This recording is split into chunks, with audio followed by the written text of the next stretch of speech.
You, sir. It's a pleasure to meet you. You too. You've had a busy schedule. To say the least. Yes, it's been very, especially this run, it's been crazy. The last couple days, we did Ramblin' Man yesterday, and then we played at 2 o'clock. Then we did a signing for about an hour, and jumped in the bus, and we went 5 hours to the Rock and Blues Custom Festival, and that was awesome as well. But we're all sitting there going, I don't think I've ever done 2 festivals in one day. That's bizarre. It's not the most bizarre thing. I live 20 minutes from the Rock and Blues Custom Festival. I could have seen you guys there today. Well, that's not good planning on your part. No, it's not good planning. But no, I'm looking forward to seeing you today. It's going to be cool. I mean, obviously the weather's a little shite, but we'll get through it. We'll have a good time. Everybody out there has just got their coats and their wellies on, and they're rocking out, so it'll be fun. Yeah, when you guys are pumping that music out, I'm sure everyone will forget about the rain and yes, the cold. I hope so. So, you've got a new album coming out in August? Yes, August 5th. It's called Make Some Noise, and it's the first record with Doug Aldrich. So okay. we're very excited about it, and the reviews and the response that we've been getting from the audiences has been amazing. So we're very, very pleased with it. We're excited to see what happens. Did you have the first single out, was it on Friday, from that album? It's been, actually, I think it's been out a couple of weeks now. It's a song called Long Way to Go. Yeah. And it's weird when we were writing it, you know, it's funny, it's almost like looking into the future, you know what I mean? Like, since we recorded the record in January, we've had all this, you know, airports in Brussels and you know, just things going on all over the world. We had a thing in Orlando, and now there's another thing in the last couple of days in Germany, and it's pretty crazy. And the lyrics are very, very relevant to a lot of the things that are happening, not just in America, like everywhere. Yeah, it's so, yeah. We're pretty.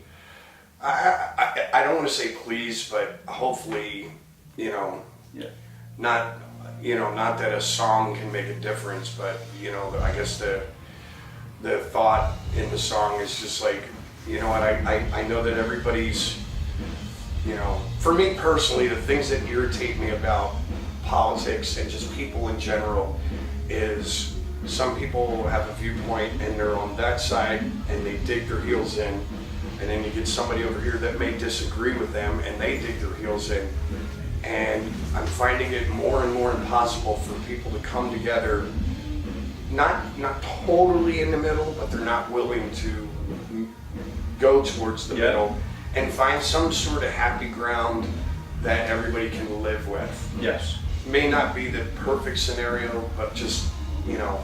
So I think the song is just basically saying, there's got to be a happy medium here for everybody, you know, like, let's fucking figure it out, you know, so we'll see. But I'm very pleased with the song. It resonates with a lot of people. Yeah, hopefully I can connect with a lot of people and spread some message. Just yeah, you know, and we did another one on the last record too, and it was crazy. You know, we did that record last year in March and April, and we were on tour, and we came back to Europe later in the year, and there was that horrible tragedy in Paris last year at the club, and it basically the same thing. And all I was saying in the song then was, you know, every change starts with yourself. You know, so I was saying, you know, it starts with you and I. So there was a song on the Revolution called You and I. So there's like, I hate repeating myself, but I think if I have to repeat myself, it's probably a good thing to talk about. Yeah, and you deliver the messages so, well, in an amazing manner. I mean, that album Revolution has some cracking tracks on there. That's cool, man. Thank you. Yeah. Mexico is just, you know, listen, we've all been to Mexico. Marco's from Mexico, and you know, it's hilarious. The thing that's funny about that place is it's a beautiful, beautiful country, but you really never know what's going to happen when you get there. You know what I mean? It's one of those places. It's like Vegas. Yeah, the thing is, I'm going to Mexico next year. I've never been. Am I going to find that bar there? No, actually, I can't. I've got the wife. Can't tell you where that bar is. Yeah, I've got the wife and the you kids. got the wife and the kids. I'll go to the beach. Probably should not go to that bar. I read that you got some fresh ink while you've been touring as well. No, I haven't. Oh, is it the rest of the guys? The rest of the guys. I've been kind of, and I'm okay with it. I've been, obviously, because I guess I'm the singer, a lot of the press and stuff we've been doing has been delegated to me. But we did a sound check the other day at one of the clubs, and I had to go back to the hotel because I had interviews to do, and I just kind of wanted to rest and get a little, work my voice up for the show. So Marco and Doug went and they got some ink, and I just kind of went back and did the responsible thing, whatever. But it's, but I have tons, I'm covered. But it's all good. They had fun. That's great. Yeah. So what are we with the Dead Daisies? Is it only to start off as a collective? Is it going to remain that way, or are we going to be a permanent fixture? It's weird. I think David could probably answer this better, our guitar player, David Lowy. I think he's always wanted a set band. But it was weird, they kind of did everything ass backwards, initially. I wasn't the singer, there was another singer, John Stevens. And they kind of did it backwards. They got together, they wrote a bunch of songs, and then they went into the studio and tracked the record. And then it was like that process of finding guys that you could tour with. But touring with people is very difficult, like living in a bus or traveling as much as we do. And then you start figuring out everybody's little idiosyncrasies and quirks, and you realize very soon whether someone's going to work or not work. Yeah. So they've had to go through the growing process, and then I think once we got to the lineup of like last year, we were pretty content with the lineup with Richard and Dizzy. Brian was in the band, Marco, David, myself. But fortunately for Dizzy and Richard, unfortunately for us, they got called to go back and do the big reunion thing with Guns N' Roses. So we brought Doug into the thing, and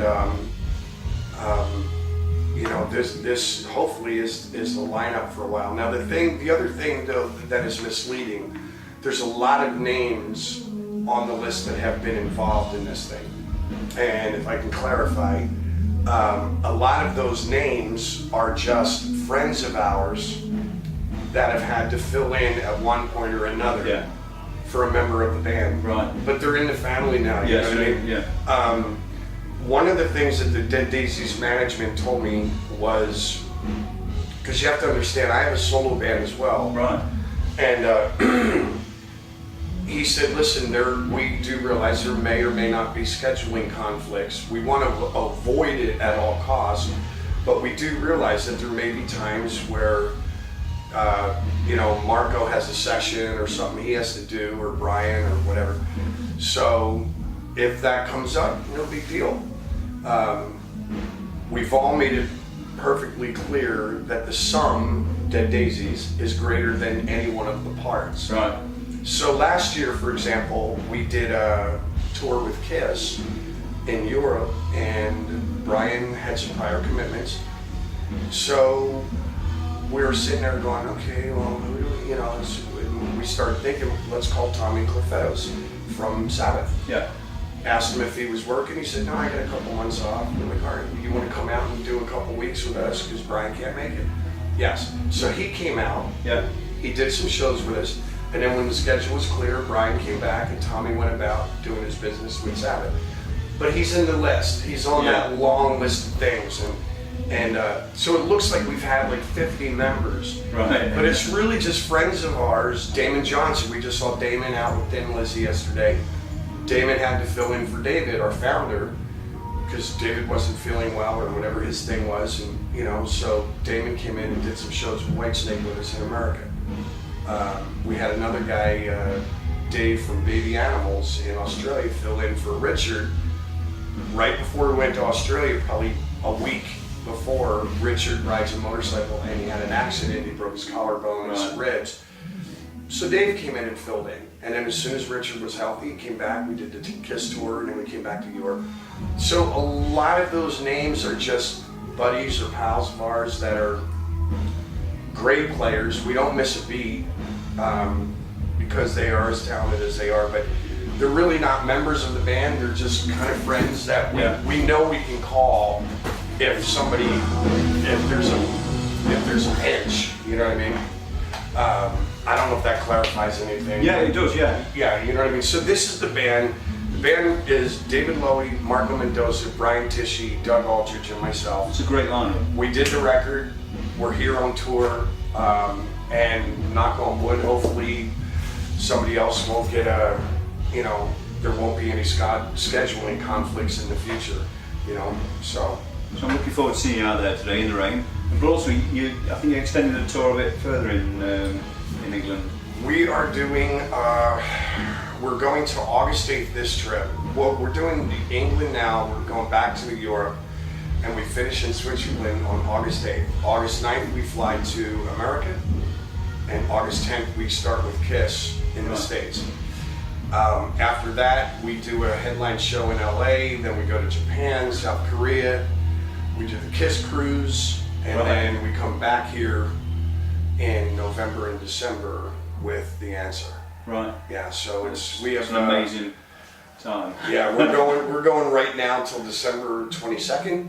Wow. And then they're already booking stuff for 2017. Is that exhausting or?